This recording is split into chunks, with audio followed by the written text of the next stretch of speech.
व्यक्तिहरूले तपाईको कसैको चाहिँ कुनै समुदायको मन दुखिया छ भने म माफी माग्न चाहन्छु। हामीले जो पास्टर भने के भने होइन, अब हामी मुन्दुमी संस्कार मान्छौँ, हामीले पास्टर भने के भने, तर त्यो हिन्दू मन्दिरमा जो कुनै विदेशी पाहुना पस्दै गर्दाखेरि उस त्यहाँ के धर्म मान्छ त्यो हेर्नुहोस् त तपाईँ आएर। हिमाल पहाड तराई कोही छैन पराई, माथि सगरमाथाको फेदमा बस्ने एउटा तपाईँको नागरिकको पनि हो तराई मधेसमा बस्ने नागरिकको पनि सिंह के भन्छ सगरमाथाको शिर। त्यसै कारणले गर्दा हामी कोही पनि तपाईँको कुनै क्षेत्रबाट विभाजित हुनु हुँदैन। सुनसरी घटनाको विषयमा बोल्दै श्रम संस्कृति पार्टीका सांसद आर्यन राईले सरकार यो घटनामा बेखबर भएको प्रतिक्रिया दिएका छन्। सरकार प्रमुखले यति बेला त कम्तीमा तपाईँको त्यो भूमिका निर्वाह गर्नुपर्ने क्या। सबै दल, सबै सामाजिक सङ्घ संस्था, धर्मावलम्बीहरू सबै एकै ठाउँ उभिए होइन। यति बेला तपाईँ धेरै किसिमका खेलहरू हुन सक्छन्, अतिवादीहरू सक्रिय हुन सक्छन् होइन। हाम्रो देशमा शान्ति समृद्धि नचाहने शक्तिहरू तपाईँको चाहिँ यति बेला तपाईँ सक्रिय हुन सक्छन्। त्यस्तोबाट हामी चाहिँ होसियार रहनुपर्छ र त्यो जोखिमबाट देशलाई बचाउनुपर्छ भने त्यसलाई सरकार पक्ष एक ठाउँ उभिनुपर्नेमा सरकार बेखबर छ। सांसद राईले यस्तो अवस्थामा सरकार सत्तापक्ष वा प्रतिपक्ष नभनी सबै एकै ठाउँमा हुनुपर्ने प्रतिक्रिया दिएका छन्। यस्तो बेलामा सरकार सत्तापक्ष प्रतिपक्ष सबै नेपाली एक ठाउँ उभिनुपर्ने। हाम्रो कानुन र संविधानसँग असहमतिहरू हुन सक्छन्, विभिन्न दल र पार्टी र चाहिँ विभिन्न सामाजिक सङ्घ संस्थाहरूको आफ्नो मागहरू हुन सक्छन्। तर त्यसो भन्दै गर्दाखेरि तपाईँको चाहिँ देशमा हिंसा सिर्जना गर्नु यो तपाईँको चाहिँ ठिक होइन। त्यसै कारणले गर्दा यस्तो बेलामा सत्ता प्रतिपक्ष भनेर हामी विभाजित हुनुभन्दा पनि सबै राष्ट्रको सङ्कट र देशको समस्यालाई समाधानको निम्ति एक ठाउँ उभिनुपर्ने। तर सरकार बेखबर छ। सरकार कहाँ छ भनेर चाहिँ आज खोजिरहेका छन् देशवासीले। हामी प्रतिपक्षले मात्रै होइन, सिङ्गो देशवासीले आज सरकार खोजिरहेका छन्। सरकार हराएको सूचना निकाल्नुपर्ने स्थिति अब अवस्था त्यस्तै छ। आउनुहुन्छ। आज पनि 2 जना त्यहाँ मन्त्री देखे, सम्बन्धित मन्त्रालयको पनि हुनुहुन्न। हिजो सर्वदलीय बैठक बस्यो, त्यहाँ पनि सम्बन्धित मन्त्रालयको चाहिँ मन्त्री हुनुहुन्न थियो। त्यो कारणले गर्दाखेरि तपाईँको अवस्था चाहिँ गम्भीर देखिएको छ।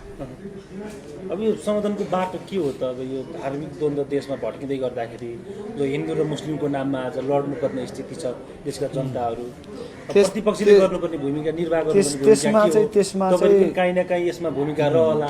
त्यसमा चाहिँ हामीले त गरि नै रहेका छौँ। यहाँले देख्नुभयो सर्दै अध्यक्ष हर्क साम्पाङलाई जनकपुर धाम प्रवेश गर्न रोक्यो, त्यसमा हामीले कुनै पनि रियाक्सन जनाएनौँ। किनकि तपाईँको चाहिँ पछि बुझ्दै जान्छ, नागरिकले आफै बुझ्नुहुन्छ भन्ने कुरा हाम्रो होइन। र तपाईँको चाहिँ र हामीले हलेसीमा चाहिँ आएका विभिन्न देश र तराई मधेसबाट आउनुभएका चाहिँ हाम्रो पाहुनाहरूलाई हामीले सम्मान गऱ्यौँ, सत्कार गऱ्यौँ र फुलको गुच्छाले त्यहाँ चाहिँ उहाँलाई तपाईँको स्वागत गऱ्यौँ। त्यसै कारणले गर्दाखेरि हामी हिमाल पहाड तराई कोही छैन पराई, माथि सगरमाथाको फेदमा बस्ने एउटा तपाईँको नागरिकको पनि हो तराई मधेसमा बस्ने नागरिकको पनि सिंह के भन्छ सगरमाथाको शिर। त्यसै कारणले गर्दा हामी कोही पनि तपाईँको कुनै क्षेत्रबाट विभाजित हुनु हुँदैन र हामी एक ठाउँमा उभिनुपर्छ यस्तो बेला। र सबैलाई म शान्तिपूर्ण ढङ्गले के अनुरोध गर्न चाहन्छु भने संसारभरि तपाईँको चाहिँ काहीँ पनि धार्मिक र जातीय द्वन्द्वले अथवा कुनै पनि हिंसात्मक गतिविधिले कुनै पनि देशले प्राप्त गरेको चिज चाहिँ के हो भन्दाखेरि तपाईँको चाहिँ शान्ति समृद्धि प्राप्त गरेको चिज इतिहासमा छैन। अथवा तपाईँको चाहिँ देशमा दुर्घटना हिंसा हत्याभन्दा अरू प्राप्त भएको चिज छैन। त्यसै कारणले गर्दाखेरि तपाईँहरू म मिडियाकर्मी साथीहरूलाई म हार्दिकपूर्ण अनुरोध गर्न चाहन्छु, तपाईँहरू भनेको स्थायी सरकार हो।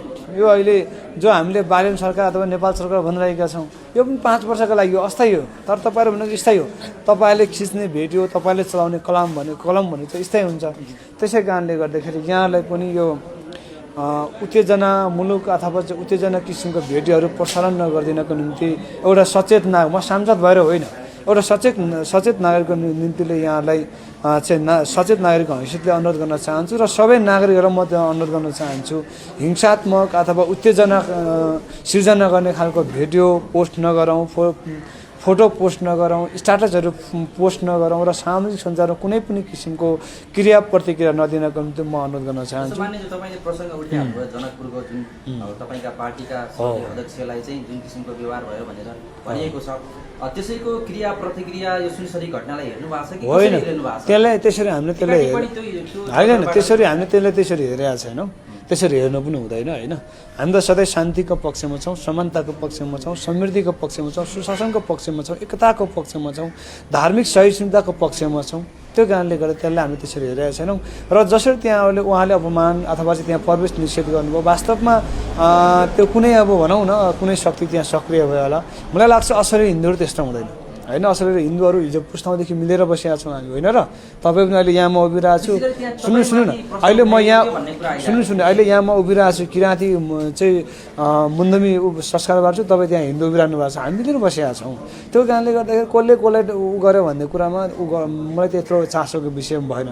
तर यति कुरा म यहाँलाई भन्छु, आज पशुपतिनाथमा प्रवेश गर्दाखेरि नेपालको ठुल्ठुलो हिन्दू मठ मन्दिरमा प्रवेश गर्दाखेरि विदेशीहरू आउँदै गर्दाखेरि त आउने जो हामीले जो पास्टर भने के भने होइन। अब हामी मुन्दुमी संस्कार मान्छौँ, हामीले पास्टर भने के भने, तर त्यो हिन्दू मन्दिरमा जो कुनै विदेशी पाहुना पस्दै गर्दाखेरि उस त्यहाँ के धर्म मान्छ त्यो हेर्नुहोस् त तपाईँ गएर।